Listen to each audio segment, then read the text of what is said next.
Петр Михайлович Гаврилов – один из тех героев, который прошел все круги военного ада. Он был участником гражданской и финской войны, последним защитником Брестской крепости, чудом уцелел под огнем врага. После того, какое мужество он проявил в боевых точках, сложно представить, что больше 10 лет на нем было клеймо позора.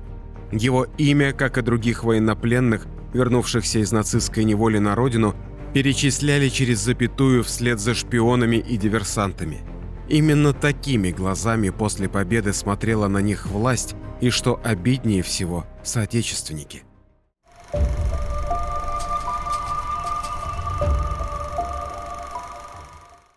22 июня 1941 года.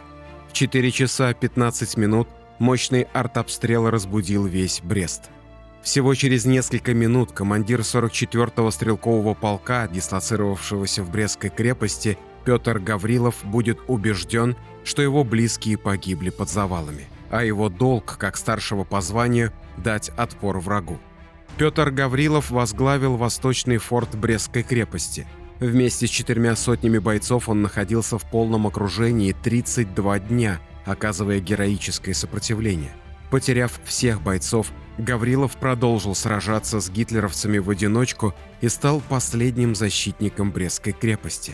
Поняв, что восточный форт штурмом не взять, немецкое командование решило голодом и жаждой вынудить защитников крепости сдаться в плен. Что такое голод и истощение, Петр Гаврилов знал не понаслышке.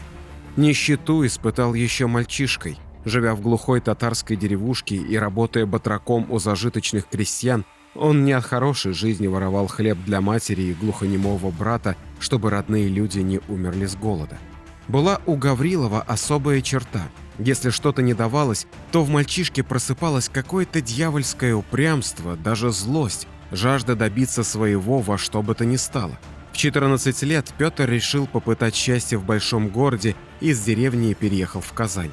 Чтобы получить работу, в документах указал, что ему уже 15. Это были дореволюционные времена. Когда началась гражданская война, Гаврилов записывается добровольцем в ряды Красной армии. 2 года Петр Михайлович воевал против белогвардейцев, а после гражданской окончил в Краснодаре пехотную школу. Там же встретил свою будущую жену Екатерину. Здоровье Екатерины не позволяло иметь собственных детей, и Гавриловы усыновили ребенка, мальчика Колю. Военная карьера Петра Михайловича стремительно шла в гору. Он окончил военную академию имени Фрунзе. После советско-финской войны, во время которой он командовал стрелковым полком, Петра Гаврилова перевели в Брест. Здесь Гаврилов заслужил репутацию человека сурового, не склонного к сантиментам. Он был требовательным не только к подчиненным, но и к самому себе. В Брестском гарнизоне солдаты, офицеры и их семьи располагались в старой крепости, которая не была серьезным укреплением. В случае начала войны бойцы должны были незамедлительно покинуть крепость, выйти в район развертывания и занять оборону. И все же, готовясь к нападению, немцы постарались пресечь даже возможность использовать Брестскую крепость как цитадель. В ночь на 22 июня 1941 года на территории крепости были диверсанты, переодетые в красноармейскую форму. Были и предательства со стороны некоторых солдат и командиров. Иными словами, диверсионная работа проводилась еще задолго до начала войны. Это подтверждает то, что с 21 на 22 июня в самой крепости не было связи. На некоторых артиллерийских орудиях были сняты прицелы, часть винтовок были сданы в ремонт либо на чистку, и новые не получены. Ночью 22 июня старые стены крепости внезапно содрогнулись от ударов немецкой артиллерии. Застигнутые врасплох красноармейцы и их семьи гибли в собственных постелях. Началась паника. Солдаты, женщины и дети, не успев одеться, тут же пытались бежать за стены крепости, но были настигнуты вражеским огнем. Петр Гаврилов, пожалуй, был одним из немногих, кто сохранял спокойствие и самообладание. Брестская крепость находилась в полосе главного удара немецкой группы армий «Центр». Здесь 2 советские дивизии противостояли 8 немецким. Обойдя укрепления с 2 сторон, уже в первый день немцы продвинулись вглубь советской территории на 60 километров. Крепость располагалась на 4 островах, образовавшимся благодаря рекам Западный Буг и Муховец. Согласно немецкому плану, крепость должна была захватить 45-я пехотная дивизия за 8 часов. С флангов ее поддерживали 31-я и 34-я дивизии, корпусная артиллерия и химический полк особого назначения, всего около 15 тысяч человек. К 22 июня в крепости находились подразделения 2 советских дивизий, около 9 тысяч. Выйти из крепости в результате мощнейшего артиллерийского обстрела смогла лишь только половина 9-тысячного гарнизона, учитывая женщин и детей, а оставшиеся уже к 9 часам утра в полном окружении стали оказывать противнику сопротивление. Через час батальон нацистов прорвался за ворота и практически захватил цитадель. Гаврилов руководил одним из подразделений и вел оборону вблизи северных ворот. Красноармейцам удалось сгруппироваться и начать атаку. Уже через несколько часов почти все вошедшие в крепость гитлеровцы были уничтожены. Но к середине дня к немцам подошло подкрепление. Под непрекращающимся обстрелом красноармейцы снова несли огромные потери.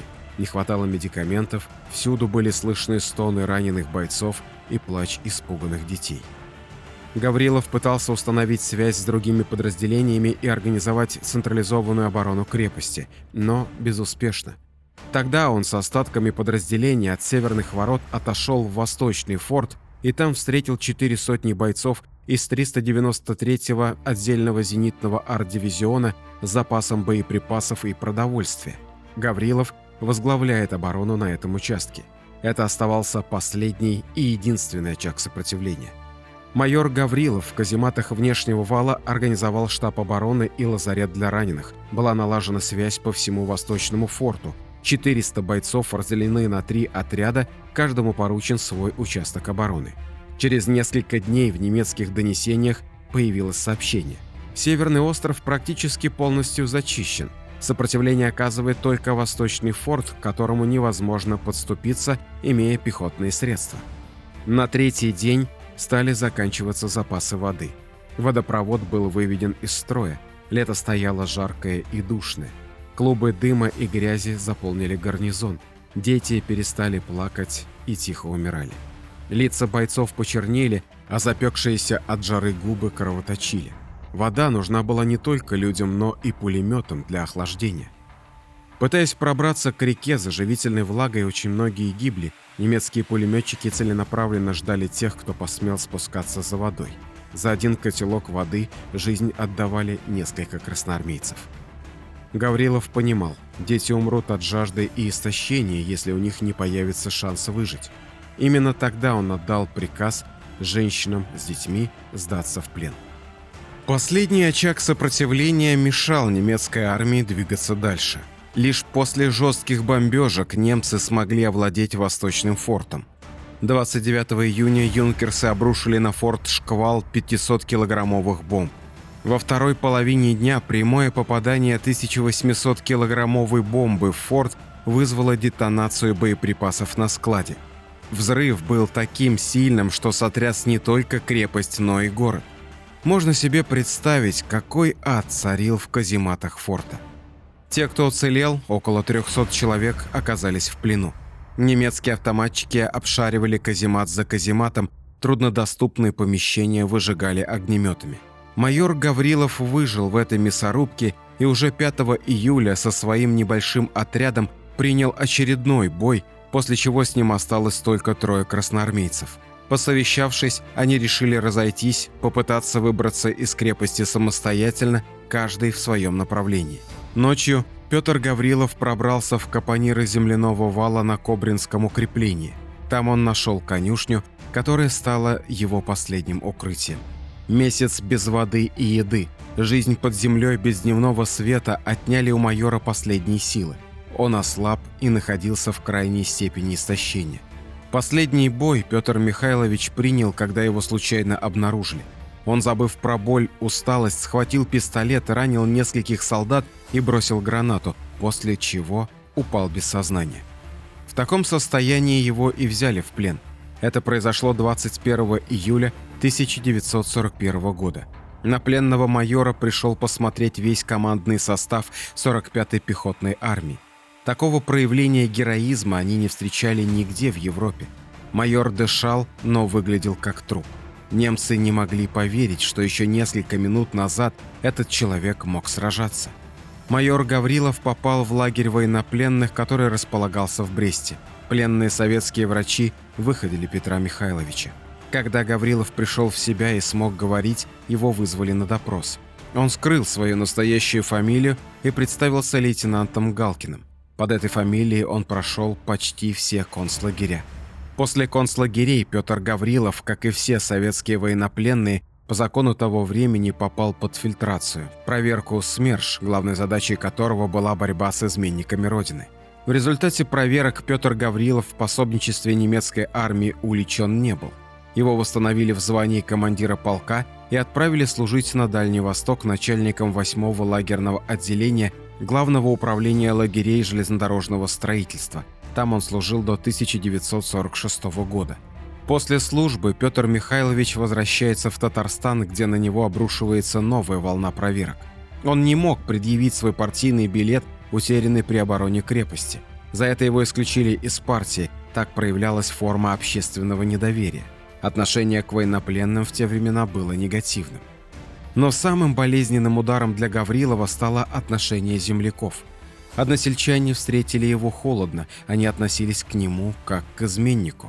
Косые взгляды, сплетни и откровенная травля – все это почти год терпел герой. Помучившись, Петр Гаврилов решает уехать в Краснодар, где у него были знакомые по довоенной службе. В Краснодаре Петр Михайлович нашел работу сторожем и начал строить дом в пригороде, огород помогал прокормиться. В 1954 году военный журналист Сергей Смирнов прочел в «Огоньке» заметку, в которой упоминалась оборона Брестской крепости. Недолго думая, Смирнов взял билет на поезд и выехал в Белоруссию, чтобы начать журналистское расследование. Он опросил очевидцев событий и был очень потрясен о подвиге бойцов. Многие вспоминали мужественного командира Восточного форта, но, к сожалению, никто не знал его фамилию, ведь Гаврилов оказался в Восточном форте случайно. По возвращению в Москву Сергей Смирнов начал писать книгу и выпустил на радио цикл программ под названием «В поисках героев Брестской крепости». Его эфиры имели ошеломляющий успех. Шаг за шагом Сергей Смирнов восстанавливал хронологию событий тех дней.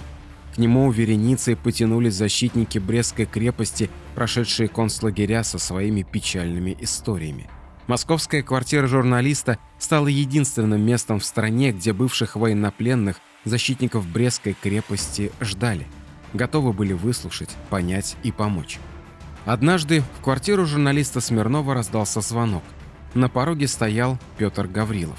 Всю ночь Сергей разговаривал с командиром Восточного форта и записывал его ответы, чтобы позже рассказать всей стране о том, что ему пришлось пережить. После эфиров и книги Сергея Смирнова о защитниках Брестской крепости весь советский народ узнал имена этих героев войны. О Петре Гаврилове заговорила вся страна. В 1957 году он был удостоен звания Героя Советского Союза и восстановлен в партии.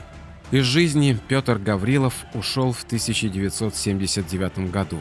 Умер он в Краснодаре, но просил предать его земле в Бресте. Спустя год после смерти улицу Светлую, на которой он прожил больше 15 лет, переименовали в его честь. Ставьте лайк, подписывайтесь на канал и оставляйте свои комментарии. До новых встреч!